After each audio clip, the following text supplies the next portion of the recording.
नमस्कार दोस्तों, आपका स्वागत है आपके अपने YouTube चैनल सब खबर में। इस चैनल पर हर तरह की खबरों को सबसे पहले जानने के लिए YouTube चैनल सब खबर को सब्सक्राइब करें।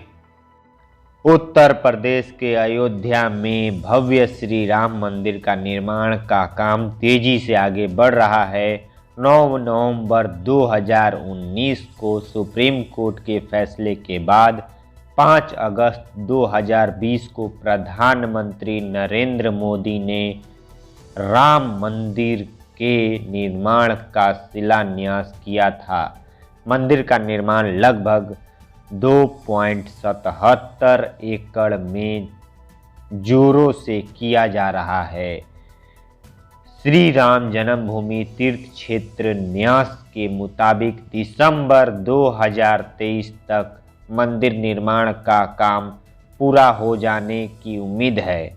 आप ऐसे ही ताज़ा तरीन खबरों को सबसे पहले जानने के लिए हमारे चैनल को सब्सक्राइब करें और वीडियो देखने के लिए आपका दिल से धन्यवाद।